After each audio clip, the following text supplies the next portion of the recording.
So thank you all so much. This year we have about 35 new individuals, so that's very exciting. In order for us to continue to do what we do, we have to have our volunteers. And if you are new, you are part of an awesome group. I can tell you that. So really excited about that.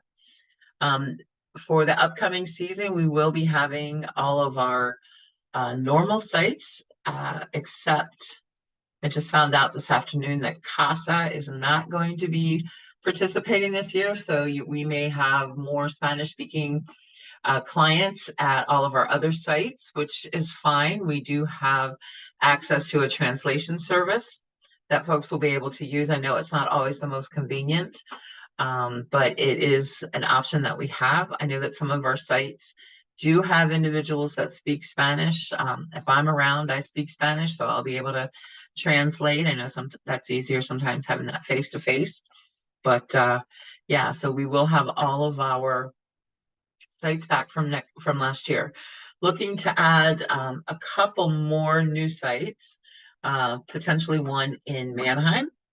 And then one of the things that I'd like to do this year is to have a traveling team. So I'm looking for individuals who are willing to go to a different site every day. I'm hoping that we can have pop-ups on Tuesday, Wednesdays, and Thursdays, and all over Lancaster County. A lot of the ones that I have right now are local. They're in town. I have a number of 55 plus buildings that are interested in having us come. Working with some refugee organizations, CWS, the Hub.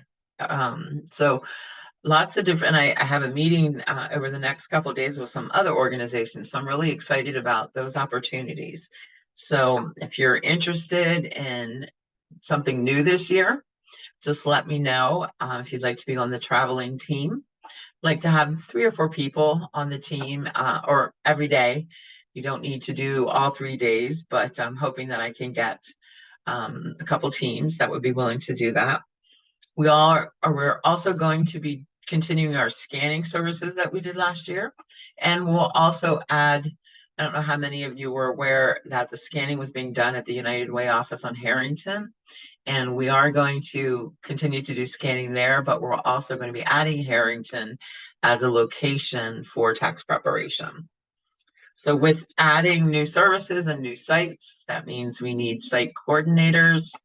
So if you are interested in a little bit of a challenge, I don't want to say that it's a huge challenge because we have lots of supports, but we need folks who are willing to take the role of a manager at a shift. It does not need to be the whole entire site that you are working as a site coordinator. Even if you just be interested in doing a shift a week, that would be great.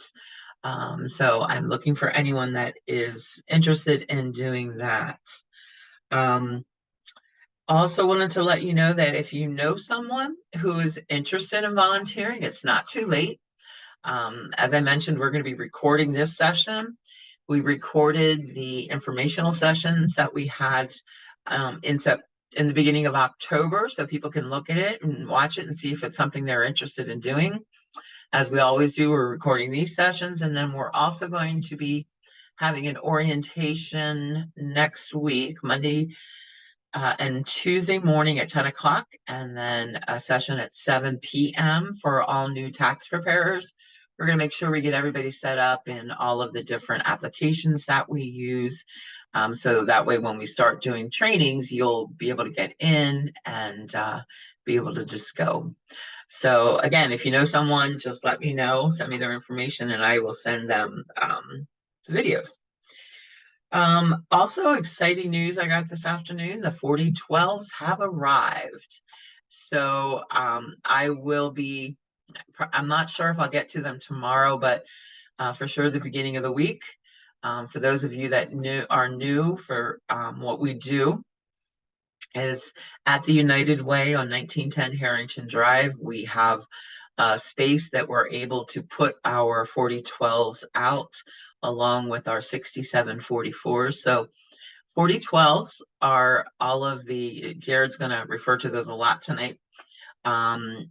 and it is our kind of IRS tax Bible, where all the information that you'll need to know to prepare taxes is in this notebook. And Jared's going to go over a lot of it, so you'll be familiar with it. But it is the notebook that we give to everyone, so that you're able to look up any questions that you might have in the 4012. It's also online, and I know some people like to use that versus having a paper book, but we'll give you both options. And then the other document that you'll get with the 4012 is the 6744, which is the test that will that you'll have to pass. And again, with this test, it is open book, it is open internet. It's just not open to having somebody there telling you the answers. So we try to give you all the resources that you will need. And for those of you that are coming back, and you may have met Jennifer, she was the assistant director. She's no longer with us.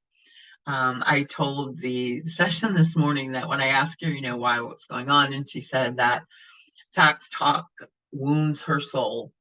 But she was definitely the soul of VITA. She was very caring and loved going out to all the different sites, loved meeting all the volunteers. And if you've met her, you know that she is a hoot, really good woman. So we are definitely going to be missing her. So those are all my announcements. So I am going to turn the mic over to Jared and get things started. All right. I appreciate that, Kim. Thank you very much for the introduction. And again, hopefully everything's working well from an audio perspective here. I am going to be launching our presentation. So you may see me get through there a little bit differently. Are we getting a couple notifications? The audio is not coming through, but are we? I can give a thumbs up if you are able to hear me. Okay, good. And hopefully not just seeing thumbs going up and figuring we all need to put our thumbs up and you actually are able to hear me. That's always good. Yes. Yeah, I can hear you. Perfect. All right. I didn't know if we're doing a Simon Says here and seeing how many people follow along on Zoom call, but we're going to go ahead and start our presentation. For the evening sessions here, as Kim mentioned, we are going to record these. We do have them available through our website. There are also ways that you can pick these up through YouTube. I actually get emails from people across the country that tune into our recorded sessions. So hopefully we're helping out as best we can along the along all preparers here. So really what we want to try and do, particularly for the new preparers, go over a bunch of tax law information for you. And I will warn you, generally tonight is the most confusing of all nights when it comes to tax law. So my goal is to make sure I don't see all of you disappearing before too long off the Zoom call and telling Kim if there's any other thing you can do to volunteer at United Way other than taxes, you'd be happy to do it. We're going to make sure that we can get through a lot of the basic questions you have. Really tonight, what's going to be unique is we're talking about things like filing status and dependency and everything else. So other than that, most of the other items we'll see in future weeks are going to be things like income deduction, and we'll actually have a session on specifically state and local taxes at the very end, which is not covered in your 4012 or other government provided resources. So we'll make sure that we have a couple things happening here. So just want to do a quick introduction. I am Jared Miller. I've been volunteering with United Way for quite some time. So trying to think how many people, the volunteers, have predated me helping out with the tax law. There are a couple, I believe, but thank you very much for your long-term support for the United Way. I am a practicing CPA, so I've had my license for 25 years and also teach at Elizabethtown College, going through and teaching other individuals how to prepare taxes as well. So if they can do it, you can do it. So we're all going to be in good shape walking through the process here. So I'm going to go ahead and share the presentation here, and we'll make sure this is coming through all right. To kind of work with a 3-monitor environment, so it does get a little interesting at times, making sure everything's coming through correctly. But we will now see how we're going. I did just get a message from someone saying they can't hear. I recommended maybe logging out and logging back in. But I just sent a message. Is there anyone else not able?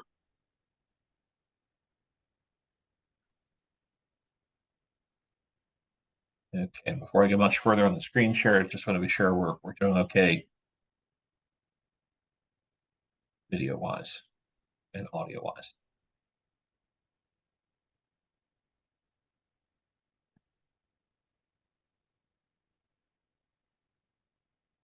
Okay, and how are we doing on a video side? Are we able to see just one big screen up on the on your monitor here? I can see the screen. Okay, and just the screen itself, none of the kind of big view, not the notes view or anything else, correct? No, not the notes. Okay, No. perfect. All right, just multi-monitor environment is always unique, trying to make sure I get the right things down here. So I'm going to be working off a couple different screens, so I'm going to try and keep an eye out on the chat side of things here, and if you wouldn't mind just kind of keep an eye on that as well. Just I'm kind of on a blank monitor at some point here, but we'll get through that, no problem. So wanted to kind of mention a couple things to you for the returning volunteers. Some great news on the 2023 tax changes. Basically, there are not many at all. So what is unique is we're back to an April 15 filing deadline. So it is April 15th of 2024. For those of you who are new and you're thinking, well, I thought April 15th was always a deadline. For the past several years, we've had April 15th fall on a weekend, and then generally we'd have a federal holiday on the first Monday coming back after that April 15th weekend. So we are now back to Monday, April 15, 2024 is our filing deadline. Again, here at VITA, we typically are wrapped up before then, but just wanted to mention, hopefully you're not going to get calls from Kim, seeing if you can come in on the 16th or 17th this year to wrap up those last little stragglers. As I mentioned, no major changes from 2022. 2022 was kind of a nice little transition year. In 2021, for those of you who were volunteering, we had a couple different issues to work through, and that included things like an extended 1040 with a bunch of new lines. Again, not really much of an issue here for VITA because it really doesn't impact our input, and it's really just kind of giving us a different view of what the return looks like. So that was the IRS's attempt at simplification, and it has not worked very well at all. These returns are getting longer with more schedules, but no real impact to us from a preparation standpoint. The other thing that we have here is no recovery rebates. So no child tax credit advance payments. So those things that we may have had to work on 2 years ago, tracking down to see whether or not the clients had gotten their stimulus money or their advanced child tax credit, not having to worry about that.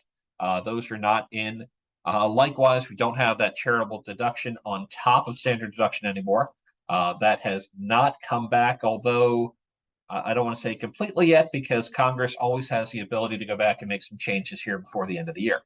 That may be one we see. It did not come back last year, but always a possibility that can be extended.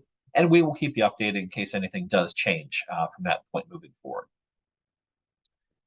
So the first question we have is really who must file tax returns, and this is kind of a question that that your exam loves to try and hit to determine based on a couple different factors. So up in the upper corner here, you'll see the reference of A3, and that's actually your page number of the 4012. As Kim mentioned, we'll have hard copies available here for you. I usually will download a copy from the IRS's website. So if you take a look at publication 4012 in an internet browser, it'll usually pop up a PDF file that then you can save to your computer and use as a desktop reference. So usually works out pretty nicely to have that full document ahead of you. You can actually expand the font if you want to, or expand the screen view, and has a couple great opportunities to go through some checklists.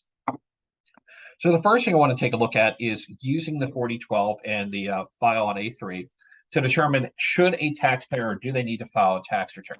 And what we're going to see here is a concept called filing status. And we will cover that today. But I just want to mention to you that there are 5 different filing status opportunities. And that will help depend on whether or not that individual needs to file a tax return. So we'll talk about that in a little bit. The second category we need here at the end of 2023, sorry about that, I must not have updated that on the slides, but the age at the end of 2023, if you were 65 or older, there's actually an additional amount added to your standard deduction. So what we're going to see here on the far right-hand column is something called gross income. And gross income is typically going to be the income that we have from wages, interest, dividends, capital gains, and will include a portion of Social Security. So we'll talk more about income next week. But Social Security generally will not be taxed at full at VITA.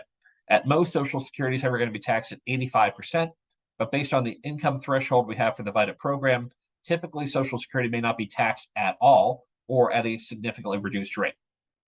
So when we talk about Social Security, most of that may not end up in gross income. So a lot of individuals will still qualify for our program and may not need to file a tax return.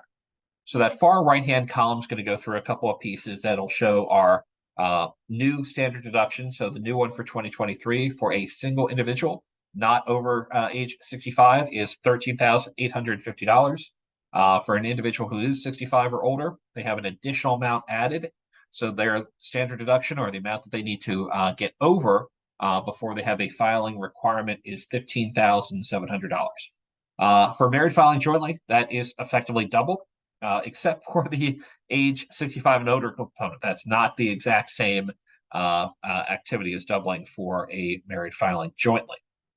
Married filing separately, that's not a typo. That is $5. If you have $5 of gross income, that'll be the filing threshold we have for married filing separately, because if a one party files as itemized returns or itemized deductions, we have to have both parties do that. So relatively low threshold. We're going to talk another reason a little bit later why married filing separately probably not our best option. We're going to talk about head of household. What you'll see there is that is a much higher standard deduction than just a single individual. So increases by almost $7,000. There's actually $6,950. So a little bit more than what you get as a standard deduction for a single individual. And then we'll talk about our last qualifying for filing status, and that's our qualifying surviving spouse. So a different way that we've titled this had changed the name a little bit ago from a qualifying widow or widower to now qualifying surviving spouse. So again, that's our highest amount. What you're effectively looking at for a qualifying surviving spouse is they are at the same level as what a married filing jointly couple would be. So that is our highest amount of standard deduction, which means the exclusion for filing is much, much higher under those activities. So just want to run through a couple quick scenarios. So if we had a individual, Bob, coming in to get their tax return prepared by VITA, 27 years old and single, and $17,000 of income. How do we feel if Bob needs to file a return? So any kind of quick thumbs up would be fine. I don't know, we'll do thumbs down, I guess, so if you want to do thumbs down. Yeah, but $17,000, Bob is over the $13,850 threshold, so Bob would have to file a return. If we had a married couple, Janet and Harry, married filing jointly, they are both over 65, and their gross income is only $18,900. Do they need to file? They technically would not. So I just want to kind of go through a couple questions you may see on the certification exam. So the main reason is I just want to kind of show you how to utilize this chart working through here. Now, in addition to this chart, which government loves to take a look at to determine who has to file, there's also some more criteria based on if there's special circumstances. And the special circumstances can arise if we have, even if they're beneath the gross income level, if there are any of the following circumstances that apply. So if they have self-employment income, and again, we'll talk about income next week, but if they have self-employment income equal to or greater than $400, the government wants them to file a tax return because self-employment taxes may be imposed. So what is self-employment income?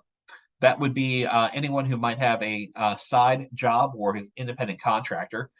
We don't have a lot of those in our filing system, but anyone who might be an Uber driver or working for DoorDash is considered an independent contractor and would have to report their business revenue and business expenses separately. They do not have any federal and local tax in addition to paying their own Social Security and Medicare. In addition to self-employment, we also would have a situation if an individual has taken money out of a retirement account. So that could either be an IRA, a 401k, a 403b, even a simple plan, and they have not yet met the age for retirement.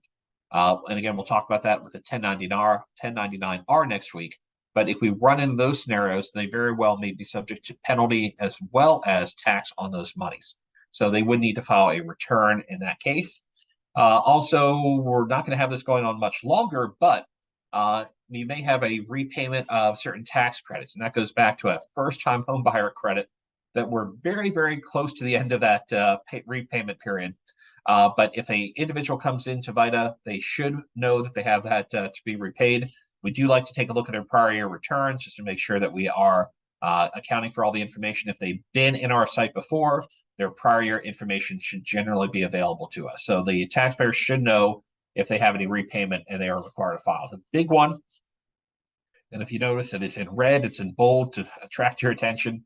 If an individual has purchased health insurance through the marketplace or through here in PA through Penny, and they have taken an advance premium credit, we do need to file a tax return irrespective of what their income levels are, because that's going to give us the opportunity to determine, did they receive the appropriate amount of credit based on their income level? Do they hopefully have more credit that's available to them and maybe could increase a refund? Or alternatively, did they have too much of a credit and need to repay some of that? That's not a great scenario to be in, but we do need to file a return if a Form 1095-A has been issued. So we need to go ahead and take a look and make sure that that's going to be included. And I will mention that again later when we get to the income and deduction pieces. Now, moving to the better side, who should file? Well, the basic rule, and I don't think Kim's going to disagree, anyone who signs up for an appointment, pretty much we want to try and file them if possible. We are taking a look here for the chart D on A6. Even if they don't meet the gross income threshold, they're not required to file. The only way to get a federal tax refund is by filing a tax return. So if you've had withholding, if you are entitled to credits, you are required to file a return in order to get those monies back. So a lot of times we have people filing, even though they may be beneath the threshold, that they're going to file just to get their refund. If they received a Form 1099-B or a 1099-S, and again, these are forms that are related to sale of assets. So typically a 1099-B is a form coming from a brokerage account where you may be selling stocks, your bonds, your mutual funds, your other type of securities. So what the form is going to prepare for the government is what your gross sales price is. It does not include how much you paid for the security or how much you actually had in gain. It's just going to report the gross amount. A Form 1099-S is really a form reporting a sale of property. It's what we call real property. So that could be a house or land.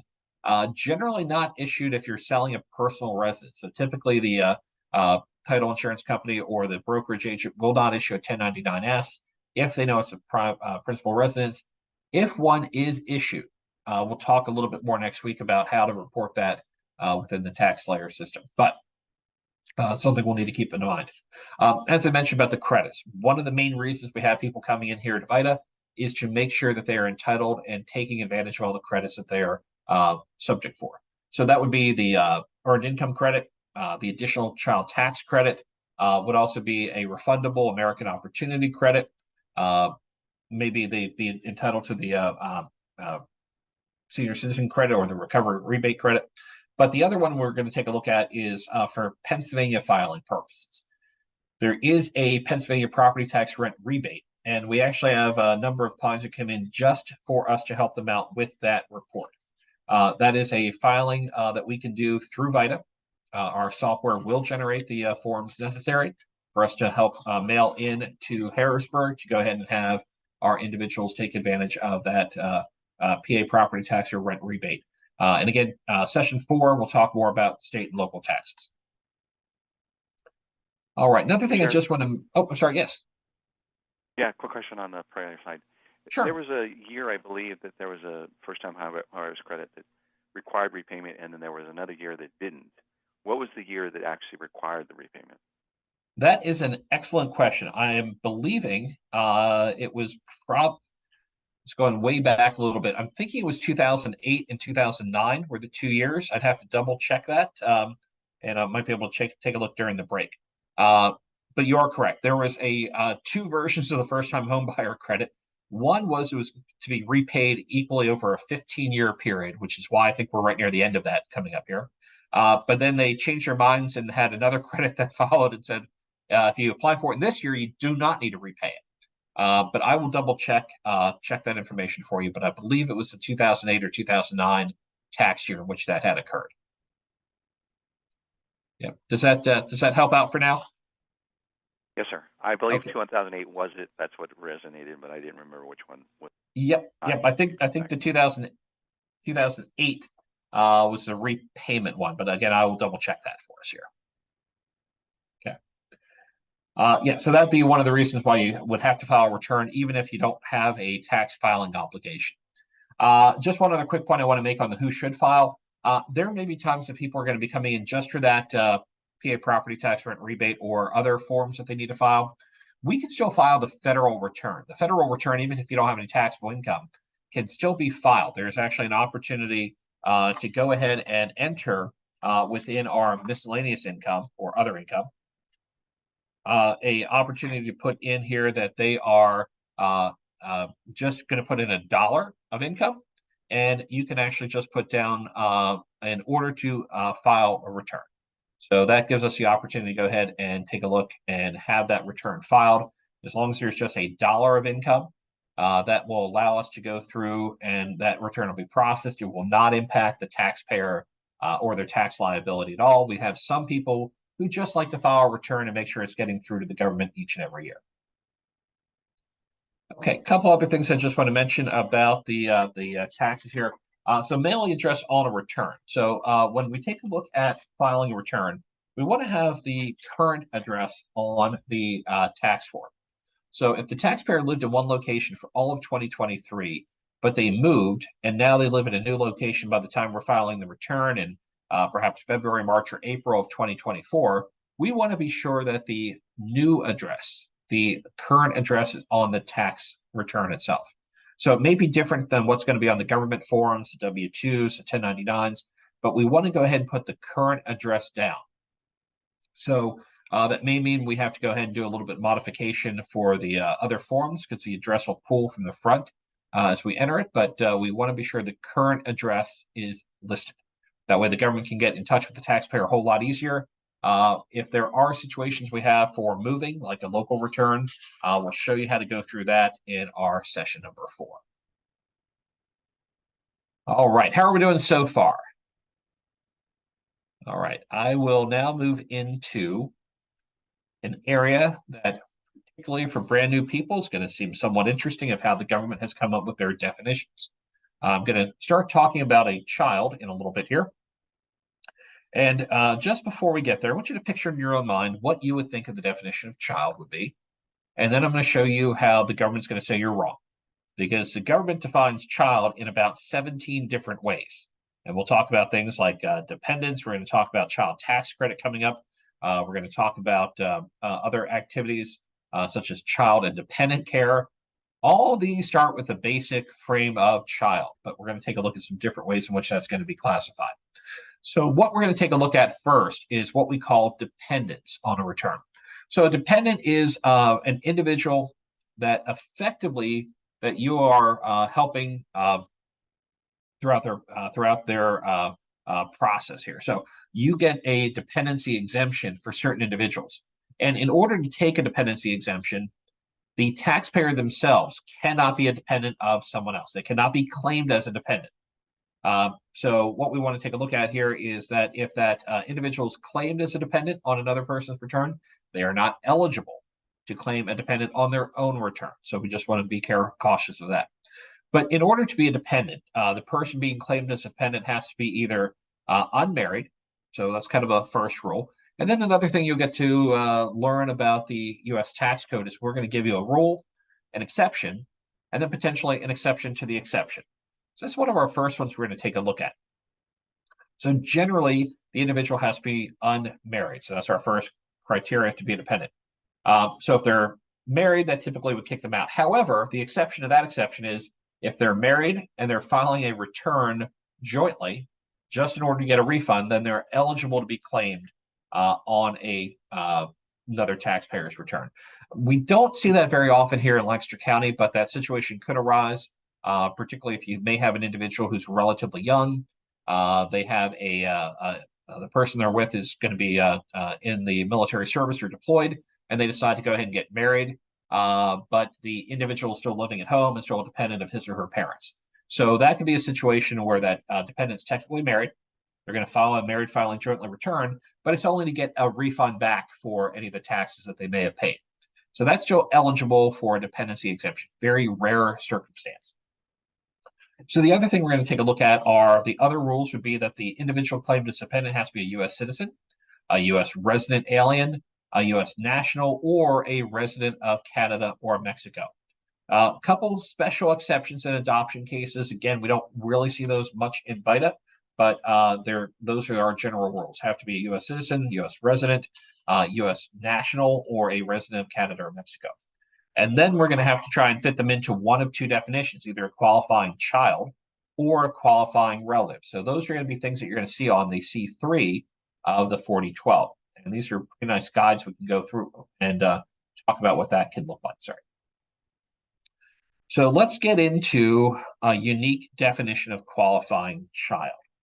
So when we first think of child, we're probably thinking of a Webster's definition of a child is someone who is an offspring or someone who's being raised by a taxpayer, either a child of theirs because of birth or adoption or foster. And we're kind of there. It's kind of close. But when we talk about definition of dependency, we need a couple things. We need to have a relationship test. We're going to take a look at an age test. We're going to take a look at a residency test, support test. So those are our main criteria that we have for qualifying child. So let's start with the relationship and see how we're feeling after we get through this discussion. So the individual you're looking at has to be the taxpayer's child. Okay, so far so good. Stepchild, so far so good. It can also include an adopted child, an eligible foster child. So far, still fitting pretty much within our definition. Then we get to this concept of brother or sister, which biologically doesn't really make a whole lot of sense. But why we take a look at a brother or sister is technically, you may have a situation where you have a group of siblings and perhaps an older sibling is now taking care of younger siblings in this scenario. The parents, other guardians may not be in the picture. So that would allow an individual to take a dependency exemption for their brothers and sisters, provided the brothers and sisters are younger than the taxpayer. We're going to see another kind of interesting rule here when it comes to age. But that does allow an individual to claim a brother or sister on their tax return as a dependent if they meet the other criteria. So now that we brought that out, and it's not just a linear path going from the taxpayer down, we also want to take a look and see now it's going horizontally, now going to a brother or sister.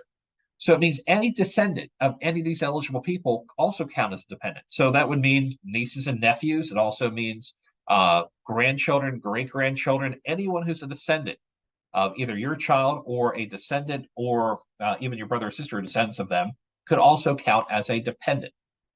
So the relationship test is a little broader than probably what we may have considered initially with a qualifying child. So just extends out a little bit further. We also have an age test. So the age test is taking a look and determining, as of the last day of the year, what is the age of the child? So what we're looking at is, again, they have to be younger than the taxpayer or spouse. Would have been interesting to see that conversation of how they're debating tax law and someone saying, well, I want to be sure that the parent's not going to be younger than the child. Well, okay, that's kind of an interesting biological discussion. But in our case, what we're looking at is predominantly that rules in place specifically for that brother or sister criteria. If they're younger than the taxpayer, they have to be under the age of 19. So the IRS has a tendency to go ahead and change the how we phrase the rules. Under 19 basically means 18 or younger. So as long as that dependent is 18 or younger at the end of the tax year, they can be considered a qualifying child. If they are a full-time student, meaning that they are under the age of 24 and that they are in a position of full-time student. And full-time student's a little different. Full-time student definition is not exactly what I would consider full-time. Full-time student means that someone who is attending school for any parts of 5 months of the calendar year. So it doesn't need to be 5 full months, it's any part of a calendar year, and typically considered at least half-time by an educational institution. So, for example, if you have a student who's going to college, the colleges are doing a great job at making sure you get 5 months. So, for example, at E-Town College, we started in August. So we have August, we have September, October, November, and we only have a handful of days of school in December. But that still counts as 5. So any part of 5 months of the year would qualify that individual as a full-time student. Again, that age range is under 24, so we're looking at 23 or younger by the end of the year. If you have an individual who is totally and permanently disabled, the age requirement has now gone away. I've worked with an individual whose sister has a permanent disability. He is able to take her as a dependent because he is actually helping to provide care for her. And that is kind of the criteria. We take a look at relationship first and then age. And then we take a look at the concept of residence. So the residence test is to say that the individual you're looking at, the qualifying child, has to live with the taxpayer for more than half the year. So that's going to really kind of kick out non-custodial parents. And I'm going to talk about non-custodial parents in just a little bit.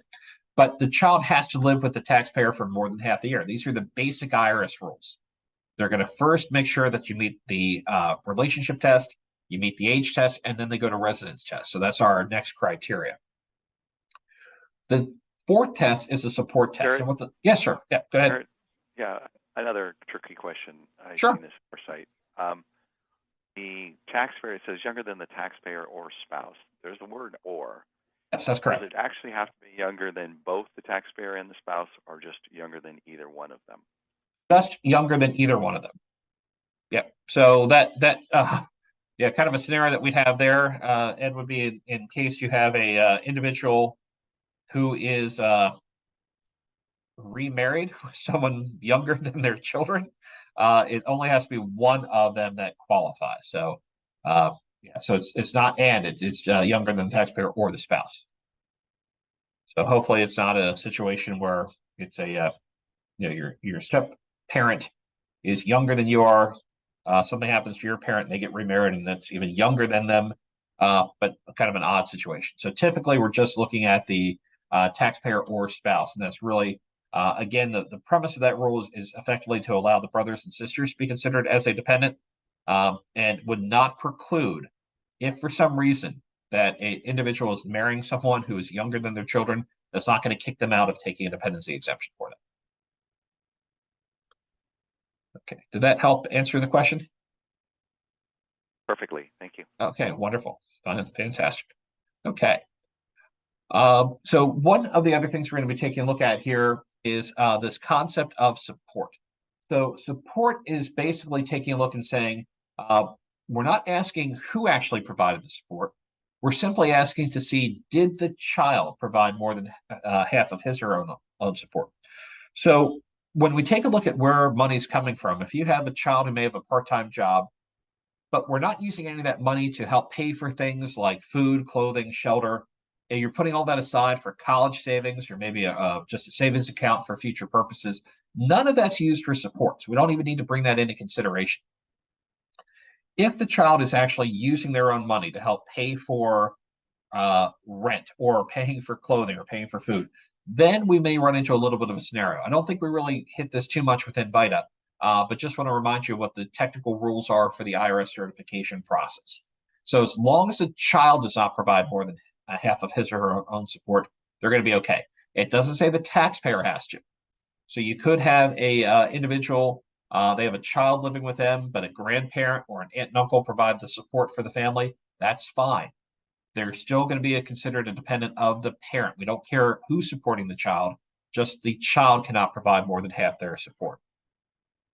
So there's a couple examples in the 4012 that'll be talking about payments from the state and other agencies. So if they're getting assistance from the government, typically not considered support from the child. So if they're getting a food stamp program, if they're getting other payments from the state, not considered support from the child. There may be some things where their SSA benefits, if they're getting those, could be considered support, but only if they're being paid by the child. If they're, again, getting used for other purposes, set aside, they're not going to be considered support. Again, we don't really run into that a whole lot, but do want to just make mention that that is the last rule for the child is our relationship, our age, our residency, and then support. Again, they cannot file a joint return. Again, exception to the exception, unless they're filing only to get a refund back.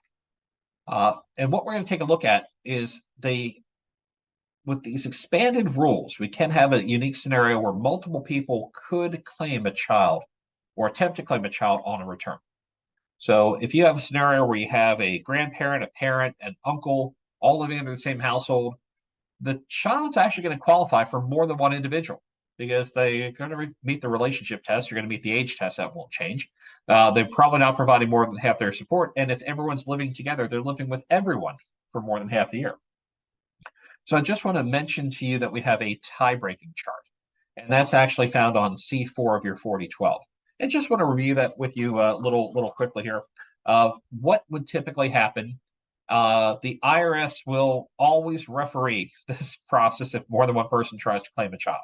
And generally what's going to happen if a child is claimed on a return, that return's already filed, the first person in will basically lock that Social Security number down. So if we file a return with a dependent, we get an IRS reject notice that return has the social's already been used on another return.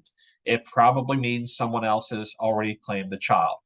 What's going to happen here is we can still file the return, probably try and track down and see what happened with that original dependent. But just want to go through the tie-breaking rules relatively quickly here with you. So if we have multiple people trying to claim the child and only one of those individuals is the parent's going to have top priority. So we're looking at the custodial parent, the child where they spent the majority of time. So the custodial parent will have the first claim for a child for dependency purposes. Now, if both parents try to claim, and they have to put this little caveat, who do not file married filing jointly, which would be completely odd because they're filing one return together. It doesn't really matter which one's claiming because it's both on the same return. But if you have two parents trying to claim the child, the IRS is going to take a look at their basic definition of where did the child spend the majority of their time? Who actually had the child living with them for the greater portion? And that parent would automatically, under the IRS eyes, be eligible for the child dependency claim. Now, if for some reason both parents claim and the child lived with them exactly the same amount of time, which is really tough to do, then the IRS goes to a concept of adjusted gross income. And adjusted gross income is effectively all of our income subject to tax before we take a look at certain deductions. So whoever has the most amount of income or adjusted gross income would be the parent that gets to claim that dependency exemption if they lived with the parents the exact amount of time. Both parents try to claim the dependency exemption. The IRS will go ahead and award it to the parent with the highest AGI if they spent the exact amount of time. If no parent is claiming the child, then we're going to take a look and see how many people are trying to claim. The IRS will award that dependency exemption again to the individual with the highest AGI. So if you had a grandparent trying to claim and an uncle trying to claim, and the grandmother or grandparent had a higher AGI, that grandparent would be the one eligible for the dependency exemption. You may run into a scenario where a parent could claim a child because they obviously have the child, they may be living with them, but there might be a variety of reasons why that dependency exemption is really not going to work for them. Maybe they don't have any taxable income. Maybe they have enough credits to offset their other income. They don't have to take the child. Someone else could take the child provided that other individual has a higher AGI than a parent. So a scenario that could work if you have a grandparent who has wage income, they have their child and their grandchild living at home. The child may be not working or maybe in college or having some non-taxable income. So their child doesn't need to take the dependency exemption. It's not going to help them. The grandparent can then take the grandchild as a dependent exemption on the return. And again, they have to have a higher adjusted gross income than the parent. Okay, so I mentioned a little bit about non-custodial parents. So what happens in a scenario where maybe you have individuals who are either divorced, maybe they're separated, maybe the parents were not married and they're co-parenting. So on C8 of your 4012, you have a guide that'll go through a special rule for non-custodials. So when you claim a dependency exemption for a child, you effectively get the following 6 tax benefits that follow with that dependency exemption. So you'd get the credit for the other dependents. You'd get a child tax credit, so depending on the age of the individual. You can qualify for head of household status. You can qualify for the earned income credit with a dependent. You can also get a credit for child and dependent care expenses. And if you had any monies deducted from your pay for dependent care benefits, those can be excluded as long as you have a dependent. But what can happen in a lot of cases, particularly in divorce, a non-custodial parent may be able to claim the child on the tax return. And quite often in a divorce settlement, you may have a situation where every other year the other parent will claim the child. So you can actually file the return that way by following the divorce decree. However, here's just one caution. If you do not have a formed 8332, that's a signature form, so both the custodial parent would need to sign off on it. Typically happens at divorce. Great time to have that paperwork signed. There's a lot of papers flying around. A lot easier to get that paperwork done while the divorce is finalized than trying to go back years later to get it. But that 8332 is a form that allows the IRS to see that the dependency exemption's waived by the custodial parent. And it can specify the years in which that's going to happen. And that is your opportunity to overcome the IRS tie-breaking rules. So the custodial parent can waive the dependency exemption, which then allows the non-custodial parent, because the child does not live with them for more than half the year, that non-custodial parent can still take the child tax credit and also any education benefits. So if that child's in school, that counts. And also just want to mention about the residency. So I said more than half the time spent with the individual. That is only including not just the time they live there, but also can include any temporary absences. So if an individual's off at college or away for a job opportunity, or wanted to go explore South America on an old motorcycle, whatever the case is, if they're temporarily outside of the house, that is still considered as living with the taxpayer, even though they may not be physically present. So any temporary absences, so education, travel, incarceration, or in a hospital, would all count as being part of the taxpayer's home. So what we're looking at here is truly non-custodial, that they do not have the child. The non-custodial parent can still claim, as I mentioned, the child tax credit and any of the educational credits that we'll be talking about in session number 3. However, the custodial parent, even though they gave up the dependency exemption, would still be entitled to a number of very, very nice tax benefits. And that's the earned income credit, dependent and child care credit, the child and dependent care credit, exclusion from income for care benefits, and also the head of household status. So a lot of these are still predicated on having a child in your custody. So those following 4 that I mentioned are going to be ones that would be able to be resided with the custodial parent, even if they waived their dependency rights. Okay, so want to just cover a couple other quick things here. Actually, just one more slide on qualifying relative. We'll take a short little break to catch up and answer a couple questions here. But the last thing I want to mention is qualifying relative. So we kind of started the whole process by saying that in order to take a dependent, we have to make sure that they are a U.S. citizen, U.S. resident, U.S. national, or reside in Mexico or Canada. We have the ability to claim them either under the qualifying child rules, which we just covered, or a qualifying relative. So I want to just talk about the qualifying relative a little bit here. So the first test we always go through is qualifying child. So if someone meets the qualifying child rules, we stop. They are going to be a qualifying child under one of those taxpayer scenarios, and they do not move over to the qualifying relative. So if they're a qualifying child, we just stop there. If they don't meet those rules, we then move to the qualifying relative. And again, probably not the best named area that we have, because one of the definitions I'm going to show you here first is qualifying relative can be someone who's not even related to you at all. So that can be an individual who has stayed in your entire calendar year, so 2023, January 1 through December 31, lived in your entire year as a member of the household. So that could be an acquaintance, it can be a close friend, it can be a friend of a child of yours. As long as you're there from January 1 So you saw them in the house having your pork and sauerkraut on New Year's Day, all the way through New Year's Eve celebration. They could potentially be considered a qualifying relative. So just a word of caution as we get near the end of the year and you've had someone staying there since January 1, don't try and kick them out yet. Give them an opportunity to see if they can qualify as a qualifying relative for you. But I do just want to caution something. I do want to just highlight something here at the bottom of the slide. In order to be a qualifying relative, they have to have gross income of less than $4,700, so a relatively low threshold. So if they are working and they have a $5,000 from wage income, they're going to be outside the test. They are going to be outside of that $4,700 threshold for gross income.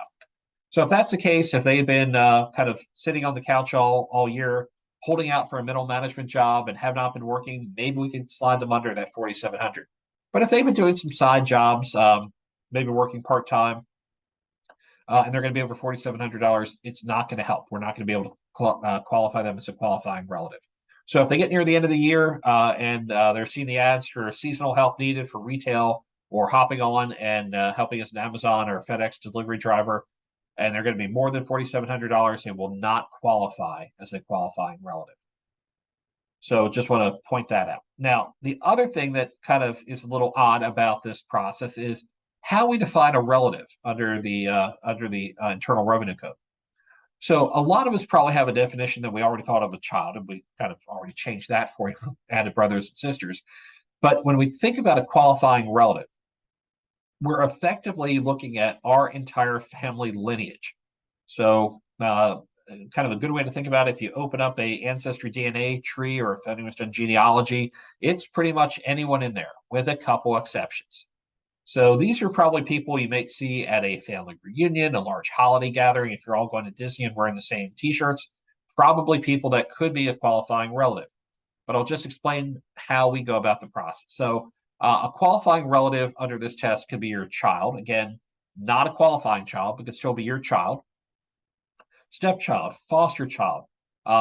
It can be your grandchild, great-grandchild.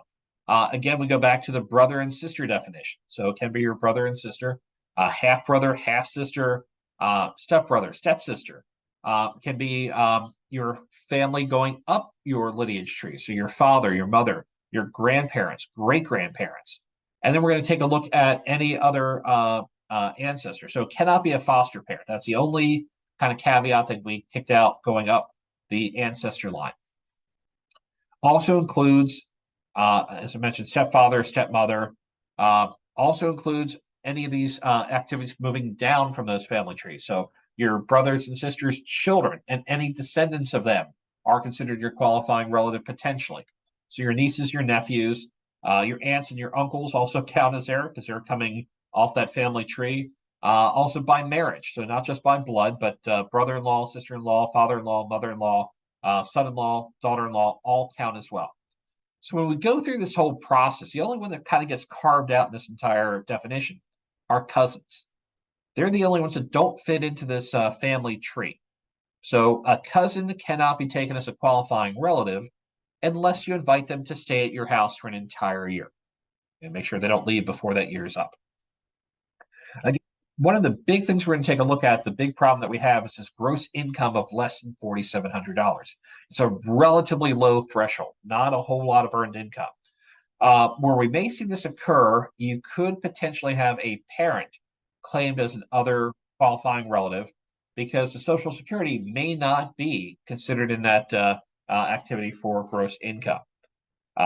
So what we want to try and take a look at there are any type of property, any type of services they provided, any type of wage activities, all part of gross income. But we generally do not count Social Security unless they're married filing separately, or they have significant amount of Social Security and other income. So there's some examples that we have both in the 4012, and there's also a compendium guide, which I really like looking at, the 4491, which gives you even more examples of how these rules were put into place. So I don't believe that is ready yet, but as soon as that is available, that's another great resource to take a look at. So what we'll take a look at here is for qualifying relative, we have to meet the relative test for the relationship. We have a gross income test, and now the other thing we add is the support test. So what we're taking a look at here is the taxpayer now has to provide more than half the support. Under qualifying child rules, as long as the child didn't provide more than half their support, we were okay. Now, in this case, we have to make sure the taxpayer is providing more than half the support, and that would allow them to take a qualifying relative. Now, I don't want to go ahead and particularly have our first year people chased away. Generally, even though we've gone through some relatively complex rules here, typically within VITA, we're not going to have a lot of unique or unusual issues that you're going to have to solve on your own. We have a lot of resources available. Your site coordinators are very well versed in how we go through the dependency rules. We can always ask questions coming back up the chain through Kim and her staff. And generally, if it gets really, really unique, I get involved in the process to help figure out where we're at on the qualifying relative, qualifying child, and the section we're going to talk about in just a little bit, which will be our the filing status rules. So if you have any questions with those, again, hopefully take a look at your guides, but also ask for help. We're not going to put you out on an island here and make sure that you are trying to run through all these on your own. So with that, Kim, we're kind of sitting here right before the filing status, which I think is a kind of a natural break period to see if we are getting any questions coming in or things that we need to go ahead and address before we hit our final sections for this evening. Okay, sounds good. Okay, and anything popping up in chat here for us?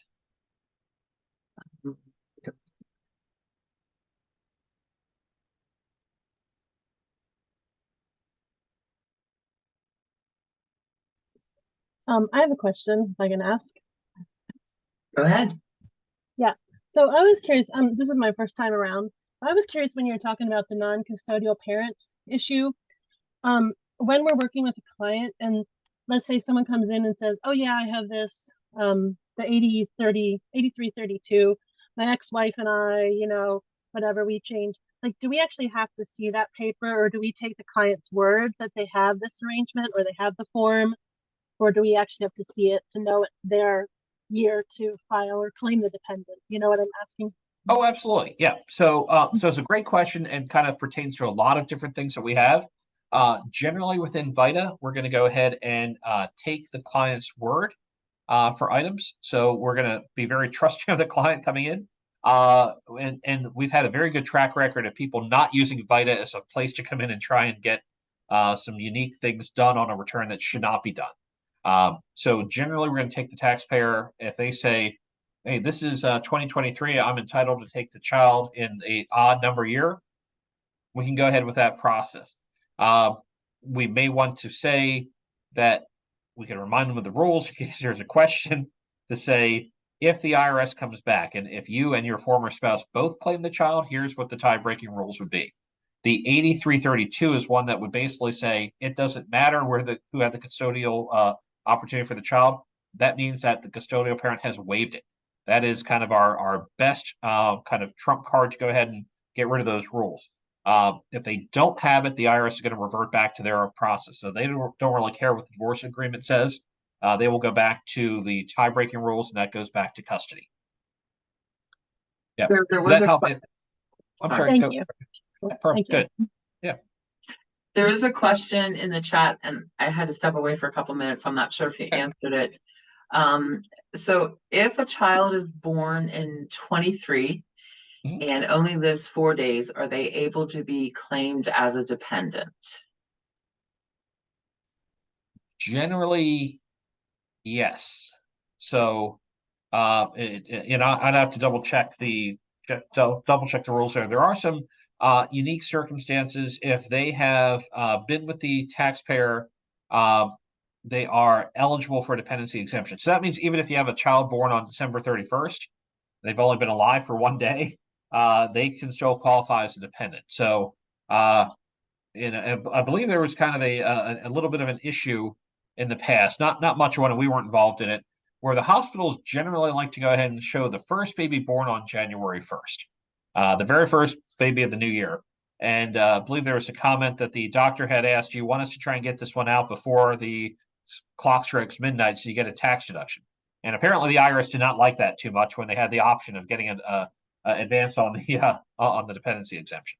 But yeah, so typically if they have been with the person for their entire life, or whether that's just a bit of time, as long as they have the social security number, if you went through that process, they would be eligible as a dependent. But we do need to have a social security number to go ahead and take them as a dependent on the return. So if they were not issued one, we cannot prepare that return to take them as a dependent within VITA.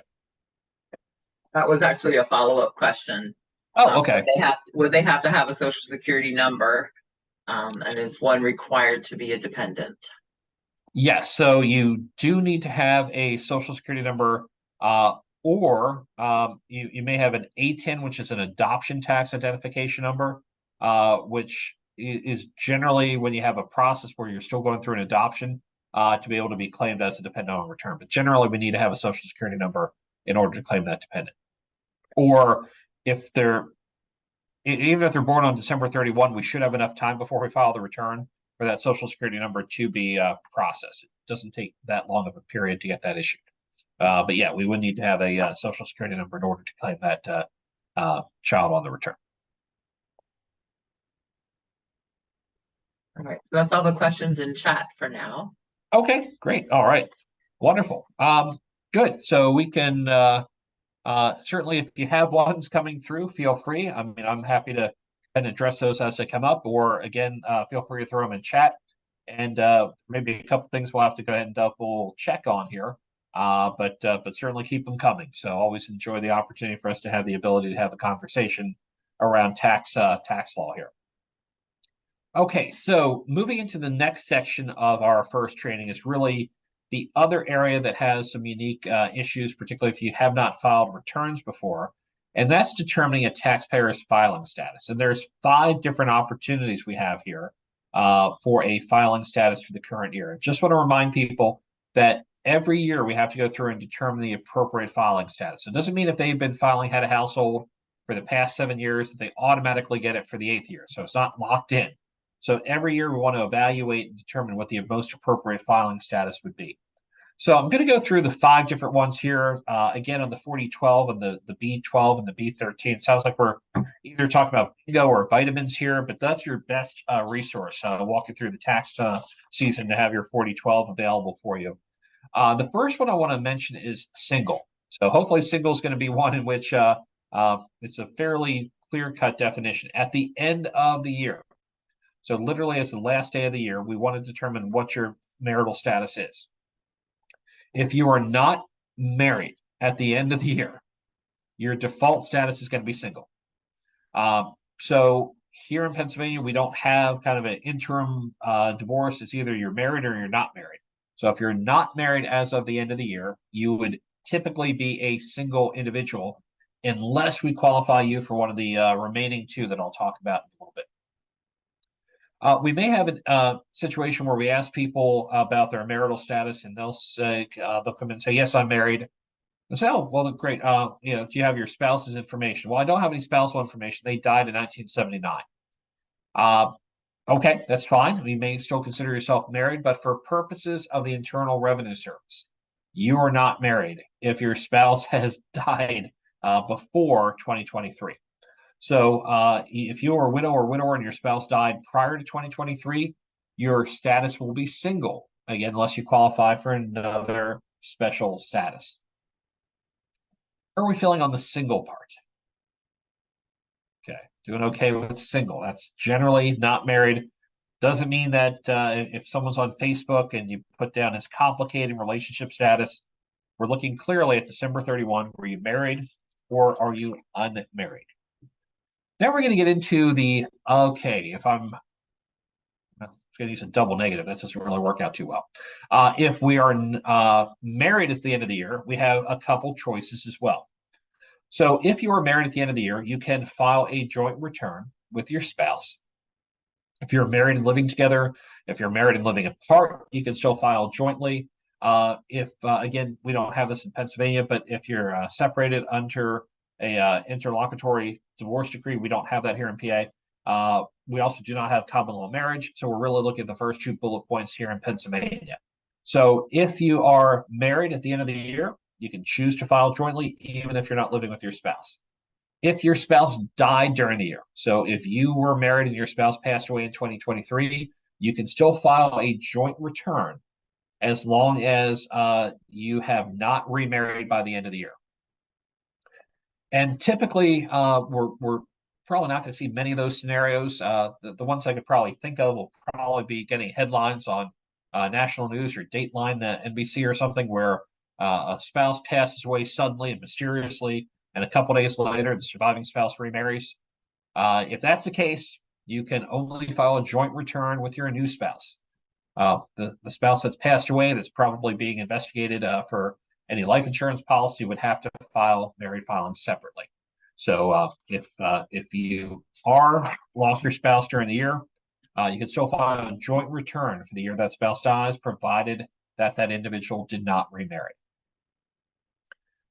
Just want to point out again that marriages are legally recognized in throughout the U.S., so same-sex couples are going to be able to file jointly as well. This has been going on for over a decade now, so just want to remind people that same-sex couples also have the married filing jointly opportunity.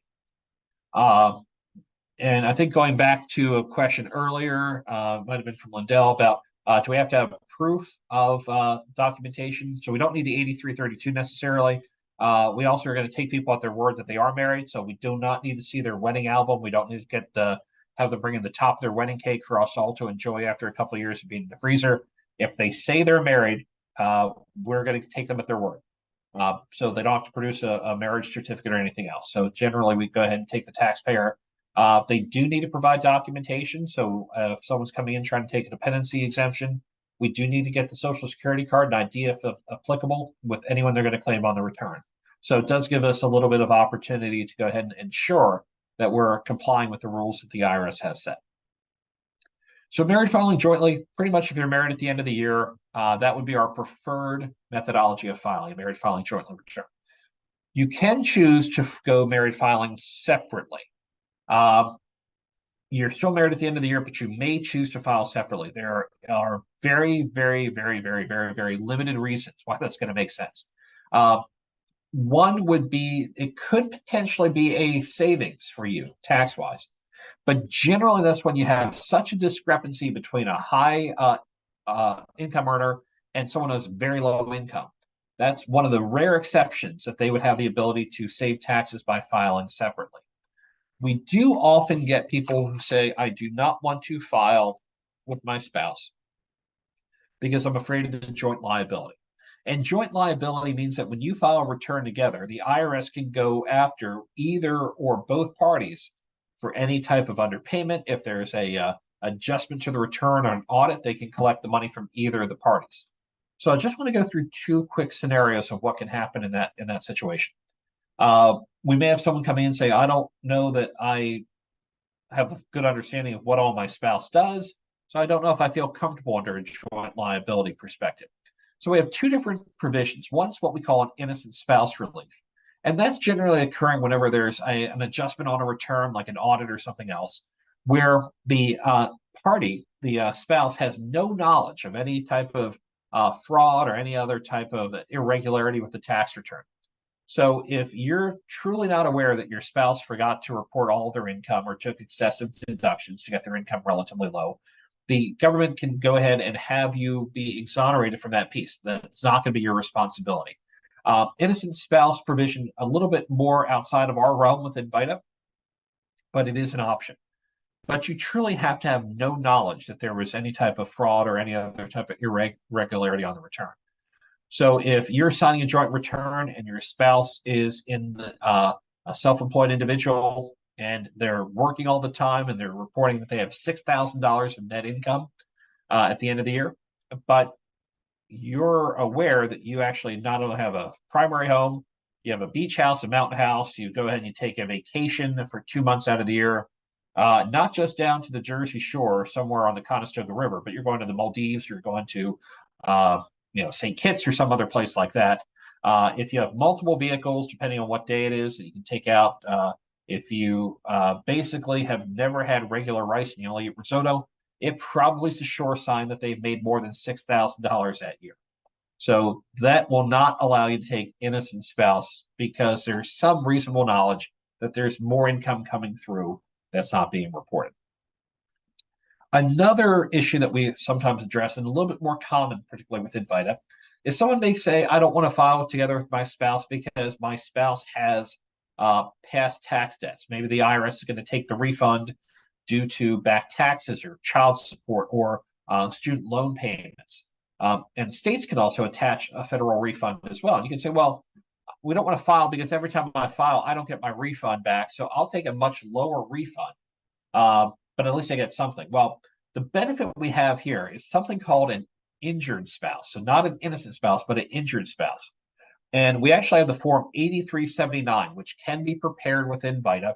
And I have done this with VITA clients where we basically allocate between the taxpayer and spouse who earned the income, who took deductions. That even includes moving dependents as to who the dependent would belong to.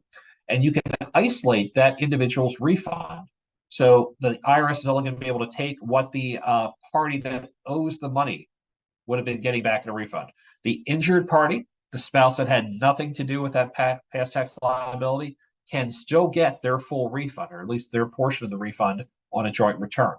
So a great option if people are concerned about filing a joint return because they're losing their refund for a federal punishment or attachment. So what are some reasons why we don't want to have them file separately? So things like a lot of lost impact. You cannot take the earned income credit. You cannot take the child care credit. You cannot take the adoption credit or education credits. So those are all very powerful, refundable credits that greatly help our taxpayers have a higher refund. You're also going to be in a different tax bracket than what you normally would. You may have a requirement to now itemize deductions. So that's why we talk about only $5 of income will require you to file a return if you're filing separately. You don't get the education benefits like a tuition and fee deduction if that comes back, student loan interest, savings bond exclusion if you're going ahead and using savings bonds for college payments, greater percentage of Social Security is taxed. You're also going to lose a couple other things in terms of IRA limitations and contributions. You don't get the same amount on sale of home exclusions and a number of other things. So generally, we frown upon doing a married filing separately return. What we could often do is to inform the client about what the ramifications are of married filing separately. If that's the path they go down, that's what we're going to be able to do for them. Even if they don't get along with their spouse, if they're going through a divorce scenario and they don't want to be sitting in the room at the same time or sign the return at the same time, we can work with that. So as long as we have all the information from both spouses, they both are able to review and sign off on the return, we can still file even if they're not getting along that well. So just want to kind of point out what the opportunities are for that filing status. Okay, so taking a look here at our next one, and that is going to be going ahead and taking a look at our head of households. This is on B14. This is a filing status that a lot of people want to try and get into. So head of household, you may hear a lot about this. It's quite popular among daytime talk shows. It is also big in newspapers, friends of family. If people are on the internet, they're going to see you should file head of household. And it sounds great. I mean, head of household, that sounds like a great title. Who doesn't want to be head of their own household? You get to do all kinds of neat stuff. You get to pick what you have for dinner that week. You get to choose what is on TV. You get to go ahead and pick the color of the room. A lot of great things with head of household, but from a tax filing perspective, we have to meet certain requirements. So as I mentioned, our basic three filing status would be single, married filing jointly, or married filing separately. Head of household is actually going to modify one of those status opportunities to get us to this head of household. Again, the primary benefit of a head of household is it gets you a higher standard deduction, and it also gives you a slightly better tax bracket than what you would be under the other status. But it's not going to give you much more in terms of tax relief or tax credits. It doesn't give you a superpower on the tax return. So we always have to make sure that each year that the individual is actually eligible for head of household status. And I'm going to introduce a brand new concept to you as well here in just a minute. called considered unmarried. A definition I believe only exists within the tax code. I don't think your relationship status can be, well, I'm technically married, but I'm going to consider myself unmarried. It only really works for tax purposes here. So in order to qualify for head of household, we want to take a look at meeting all of the following tests. So the taxpayer has to be a U.S. citizen or resident for the entire year. They are not married at the end of the year. So again, we're kind of taking a look at the not married would be a single status, or this new one, considered unmarried. And I'll go into a lot more detail on what considered unmarried is. You have to pay for more than half the cost of maintaining a home, and the home's a primary residence or principal residence for more than half the year for either a qualifying child or a qualifying relative. So the only exception that we have here is if you're a qualifying relative and it's your mother or father, they don't have to live with you for more than half the year. They can be off in a abode that you've helped pay for. They could be in a facility that you're paying for. So they don't have to live with you for more than half the year, but anyone else does. A qualifying child or other qualifying relative would need to live with you for more than half the year. The other thing that also doesn't work there too, we mentioned about that qualifying relative. So it does have to meet the actual relationship test. That friend of yours staying on the couch does not meet the qualification for head of household as a dependent. So again, we're looking at that you would have been single to move to head of household. You could have been married filing separately and moved to head of household because of the considered unmarried. It has to be providing more than half the cost of the home for more than half the year for a qualifying dependent. So what does considered unmarried really mean? And we're taking a look here and we're saying considered unmarried is that you would be filing a separate return. So we're going to have you show a full marital status, but you would be filing married filing separately. So you're going to file a separate return from your spouse. You pay for more than half the cost of maintaining the home for the whole tax year. The spouse did not live with you for the last 6 months of the year. So that's an important concept. The other spouse has their own tax home. They're not living with you for the last 6 months of the year. If generally we're looking at these situations where you might be going through a divorce scenario, make sure that they're out before June 30. Make sure that they're out, they have their own place, and they have not moved back in.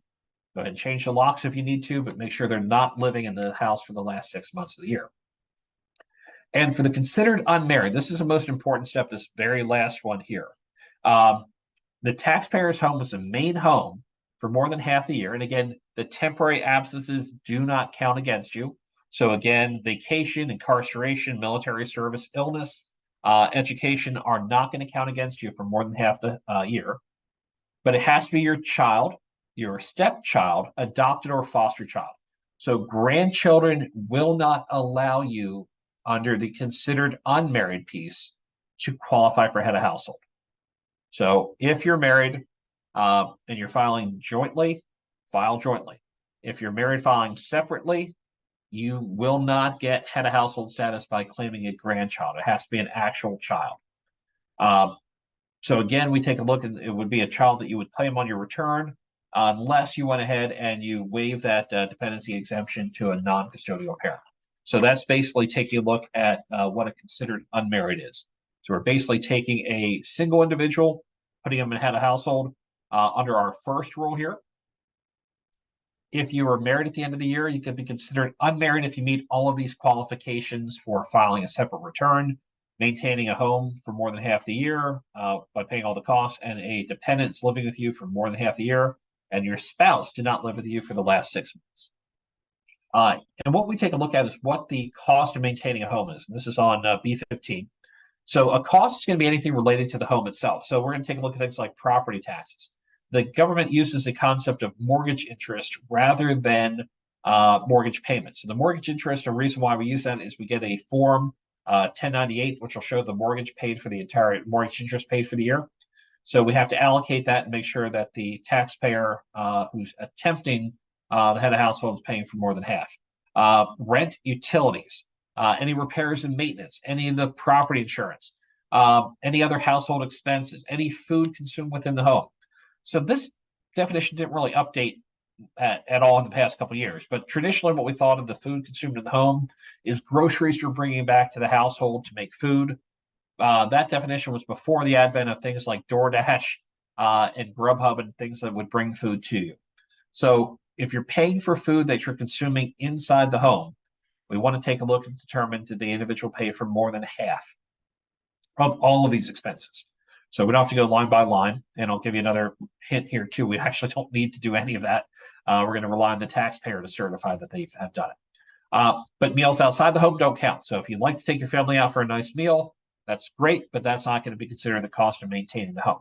Some other things that don't count for the cost of maintaining the home are things like clothing, education, any of your medical expenses, vacations, insurance, transportation. Those are all considered part of support, but not the cost of maintaining a home. So just want to point out there is a chart available for on B15. We have never filled one of these out. If the taxpayer has a question of whether or not they think they've had more than 50%, you can certainly go ahead and photocopy or print out a copy of this page B15 and have the taxpayer go through the worksheet. You're going to list how much they paid versus how much the total cost is. When you get to the bottom, your half has to be more than 50% of what the total is. And if that's the case, that is providing more than half the cost of maintaining a home. So one of the unique aspects about why it has to be more than half the cost of keeping up a home is the IRS is expecting each home's only going to have at most one head of household. So for example, I have a taxpayer situation where you have two individuals. They are not married. They may be engaged depending on who you talk to in that relationship. But they're not married yet. They have two children, but only one of them can be considered head of household at the same address. We can't have both of them be head of household at the same address because only one is providing more than half the cost of maintaining the home. So just as a word of caution, if it's a single family residence, the IRS is looking for just one head of household. If we have 7 people claiming head of household at one address, that can be problematic. If they're separate dwelling units, if they're separate areas like apartments or things like that, that's fine. But we just have to be cautious. Only one individual is taking a head of household claim on that residence. Okay, so moving on to our last one we have here, qualifying surviving spouse. This is our super status. So this is basically a situation where an individual has to meet all of the following criteria. So we talked about if a spouse died in the current year, in 2023, you can claim a married filing jointly return with them in 2023. This applies if your spouse had passed away in the prior 2 years. So for a 2023 return, we're looking at 21 or 22. The taxpayer would have been able to file a joint return in the year the spouse died. Doesn't mean they had to have done it, but they were entitled to file a joint return, meaning they were still married. The surviving spouse did not remarry before January 1, 2024. The taxpayer paid for more than half the cost of keeping up the home for the entire year. And also, the taxpayer's home was the home for the entire year for the dependent children or stepchild of the taxpayer. So again, grandchildren don't count, foster children do not count. So this would only be a situation that you're paying for at least half the home for the entire year for your dependent children or dependent stepchild. Again, we don't often see this. I have run into this scenario before with an Amish client of mine. The individual in their mid-30s, I believe it was 35 at the time, and passed away in a farming accident. At the time, they had, I believe, 8 children. I don't remember exactly because with the return, it's always see attached for the list of dependents. But what happened in the year of his passing, they were able to file a joint return. So in the year that he had passed away from the accident, they could file a joint return. For the next 2 years, the surviving spouse is eligible to file as a qualifying surviving spouse because they still would have met the requirements for filing jointly if they were still married. She has dependent children that are living with her for the entire year and paying for more than half the cost of maintaining the home. So just to give you a quick scenario, year of death, filing jointly. For the next 2 years, they can be a qualifying surviving spouse. And then after that period of time is over, she could still qualify for head of household status as long as she has the other rules, maintaining half the cost, at least half the cost of a home for at least half the year for a dependent child. So we just want to show you a couple of different iterations of how those are going to move through. Okay. What we're going to take a look at next is a slightly different variation and talk about some unique filing situations. So we do have the ability to prepare returns for resident aliens. We're talking internally about our capacity to be able to work with non-resident aliens. But what we're going to talk a little bit about is determination of filing status and also the dependency rules. There is a foreign certification that you're welcome to get for your brand new volunteers. Let's work on getting you through the basic one first, see how you do on the advanced before we get into the international one. But typically what we're going to take a look at are individuals here in the US on visas with an F, a J, an M, or a Q are typically going to be out of scope for our VITA program in Lancaster.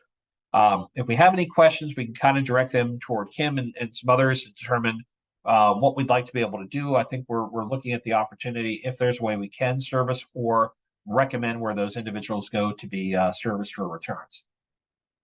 But the main thing we're taking a look at is identifying resident versus non-resident aliens. So if you're a resident alien, you're going to be treated very similar to US citizens. You're going to have the filing status opportunities. You're going to be taxed on all your worldwide income. So it doesn't matter if it's earned here in the US or somewhere else, you're going to be taxed on all your income wherever earned if you're a resident. So you get the same filing status, same dependency rules, everything else. So you're going to be treated like a US citizen for tax purposes. So if you're a non-resident alien, that's going to be filing a Form 1040 NR. And little pro tip, the NR stands for non-resident. Every once in a while, the government has some pretty good opportunities to get these things to work. They can't determine the definition of a child, but they can put the NR behind a return, and we all know what that means now as non-resident. So typically what these non-residents would be our refugees, which we do have quite a number here in the Lancaster County area. Could be students coming in on a study abroad program. They could be teachers or professors coming through. They could be performing artists. They could be trainers or undocumented immigrants. Typically, the 1040 NR, I think historically has been out of scope for Lancaster VITA. Again, if you're interested in the international certification, we can talk about how that would look moving forward. Let's focus on the resident alien portion itself. So on L3 of your 4012, we go through a couple different rules of how that would work. So the first criteria for you to be a resident alien is if you have a green card. Now, what the green card is going to tell you is that you are a lawful permanent resident of the U.S. at any time during the year, and you have to have that valid alien registration card called the green card. I put the note in here. These are no longer green in color. We still keep calling them green cards, but they're not a literal green card. So if someone comes to you at an appointment, hopefully they don't, and they say, I'm a resident alien. Here's a green card that I have, and it's literally on green paper. We may need to have a conversation because they are not green cards anymore. So it's basically a certification that they are lawfully present here in the U.S. So if they have a green card, we're fine. They're going to be considered a U.S. Resident alien. Now, another test that we can have is substantial presence. So substantial presence is going to be based on the number of days and the amount of time that they spent here in the U.S. over a period of years. So again, on the 4012 on L4, we have a chart that'll go through the process. One we use quite often. Also here in Lancaster County, we have a lot of refugees from Afghanistan who would come over during the last military evacuation. So we do have a number here in the area, and generally they will qualify for the substantial presence test. So we're going to count the number of days they're here in the U.S. in the prior 2 years. Generally, again, they're going to be out of scope if it's their first year here in the U.S., but for the most part, a lot of these individuals have been coming back time and time again. So we just need to go ahead and update the test each year to make sure they still meet the substantial presence test for resident alien status. And just want to finish off by talking a little bit about tax identification numbers. So for every individual on the return, we should have a social security number. That's our best documentation. You might see an ITIN, or basically what we call an individual tax identification number. So that may be issued when someone is in the process of immigration or residency status. We may have an ATIN, which is the adoption tax identification number. Not often seen here because most adoptions that we're going to see in VITA are not going through a lengthy foreign process. Now, one other wrinkle we have, sometimes an individual will have an ITIN, which means they're not fully gone through the process yet to be issued a social security number. And that's fine. We can file the return with an ITIN. but they may end up having a W-2 that has a different number on it. It may have a social security number on that's not the same as the ITIN. So what we want to do in that scenario is we're going to use the ITIN as their identification number for the return itself. So in the general information area, we're going to go put the ITIN in for the taxpayer, and we're going to enter each W-2 exactly as they're shown. So we're going to go ahead and just enter the W-2 with the social security number shown on that. So if they're using an ITIN, they're not going to be eligible for the earned income credit. Unless, again, another exception they might be issued a social security card that says valid work only within INS or DHS authorization. Then they can also qualify for the EITs, for the earned income credit. However, if their dependents have an ITIN, then they're not eligible for the child tax credit. So they need to have a social security number in order to be qualifying for the child tax credit. Okay, so I didn't quite hit 3 hours here, Kim, on the process here, but I can certainly go back and turn this over for opportunity for additional questions. Go ahead and stop the share here and bring us all back here. Okay. So I apologize. I actually, running a little bit early here. So I have an hour and 26 minutes left to tell you entertaining stories about tax law and make sure we did not lose any of our first year volunteers dropping off and thinking, all right, I could do storytelling at a library and it doesn't seem quite as complex as what we just talked about. As I promised, this is probably the worst. For those of you who have been volunteering for a while, this is generally the one where we have a lot of questions. A lot of it doesn't entirely make sense. We've had odd definitions of what we define as a child. We're going to have even more odd definitions moving forward when we talk about child tax credit and child and dependent care credit. So I wanted to open up, see if we have any additional questions coming in. I am yours for the next hour and 26 minutes, so we can go through as many as you'd like here. Jared, I just want to point out I answered the question about the child living for 4 days. I found it on the IRS website. Perfect. Okay. The question was, if the child was born for and lived for only 40 minutes, the child can still be claimed. Perfect. I appreciate Ed, you clarifying that, and I believe they do have to have a social security number in order to be claimed. Was that in the? Or do they have any additional information? It actually says here, yeah, it says on the in place of the social security number, you can write died. Okay. Second line 2 of the EIC form. Okay, gotcha. Okay, yeah, and we'll take a look and see if TaxSlayer can handle that. Sometimes those returns may have to be filed by paper if we can't get that to work. But if you do run into that scenario, then we can certainly claim that for the earned income credit, child tax credit. So, yeah, thanks for confirming that, Ed. I appreciate your research capabilities here for us. I had a question about the credits that are only eligible for the custodial parent. Custodial, yeah. Which credits are available only to the custodial parent for the child? So, yeah. So from a technical perspective, the credits that are available only for the custodial parent would be our opportunities here for the child and dependent care credit. So that's only eligible for those that have custody. The head of household status would be one that's technically not a credit, but the earned income credit would only be eligible technically for the custodial parent. The non-custodial can still take the child tax credit and any of the education credits.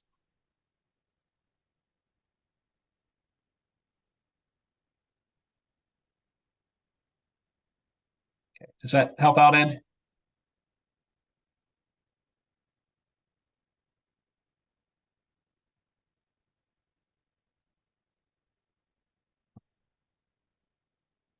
Okay. Or did you hear, Ed, did you hear Jared? Did it help out? Yes. Okay.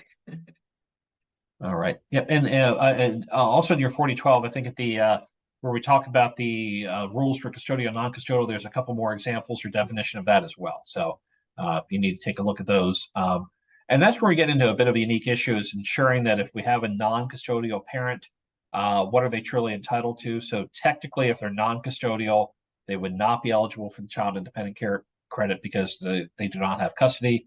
Technically not eligible for the earned income credit as well.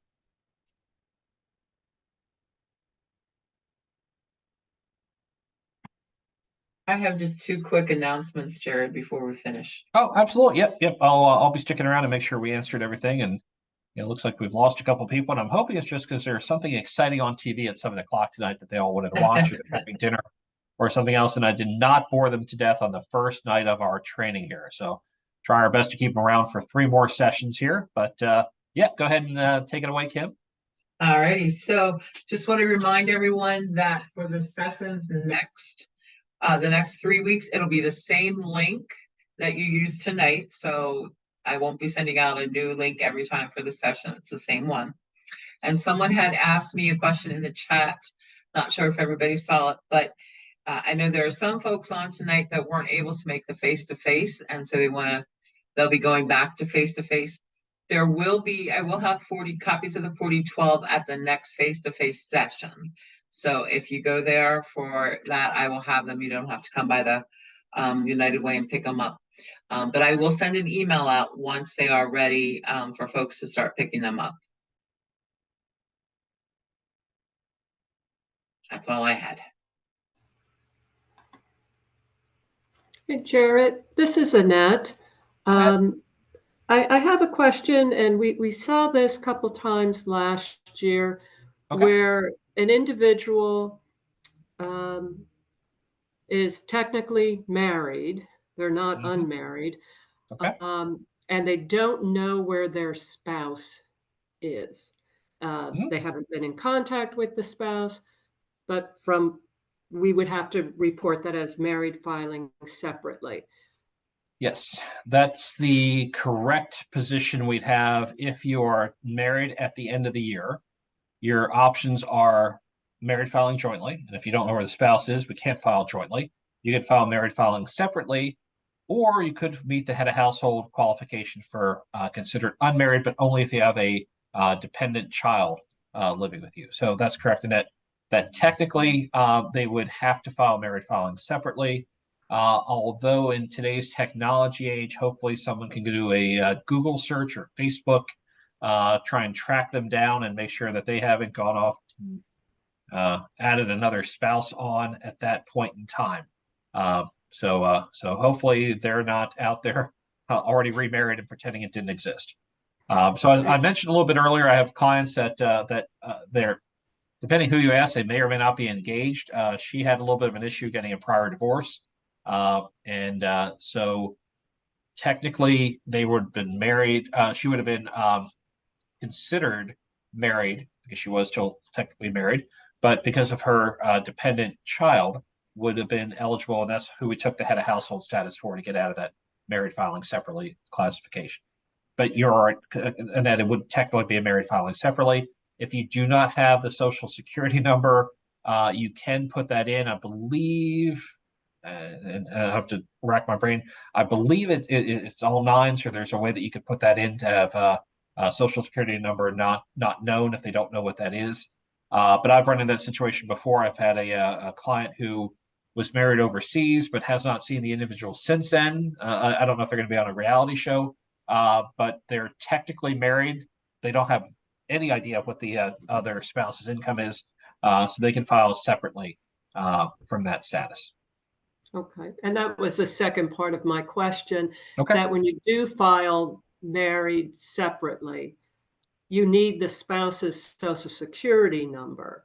Correct. And if you don't have it, what number do you put in there so it won't reject when we go to e-file and tax layer, or is that do you have to file by paper?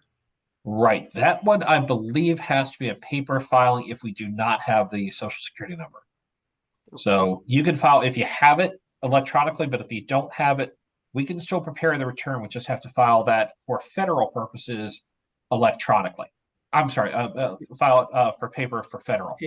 You can still file electronically for PA, because PA is actually a unique state, because it doesn't matter what you file for federal. It's actually 2 different returns. So taxpayer and spouse aren't technically filing a joint return. And I'll explain that a little bit more in session 4. But you can still file PA electronically. You can still prepare a local earned income tax return if we need one. You can still do the PA 1000 if they're a property tax rent rebate. But if we do not have the spouse's social security number, I believe that has to be filed by paper. If anyone has done it in the past, feel free to confirm or correct. But I believe that's how it has worked. Yes, we had to file all that. We had a number of them at VITA Central, and we had to do them via paper. And I was just trying to see if I could search for that number. I want to say we used, it was either 000, all zeros or all ones. But I know there are a couple people that know exactly what it is, and I can do a little searching for that. Okay. Yeah, and like we said, Annette, with the technology now, maybe you could always have the individual contact the high school their spouse went to and see if they were on a reunion list somewhere, or someone's tracked them down, or they have a child in common that they know what happened to them, or you can do a nice Google search and hit all the obituaries and other arrest records and all kinds of areas to see what may have happened to them. So if we can get them to go through the divorce process, even better. If we know that they passed away, even better. But maybe I don't want to give any advice to say hopefully they pass away if they can't find them. But if we know that they're no longer living, that they're technically not married, so you don't have to go through the divorce process. Okay. Thank you. Yeah, absolutely.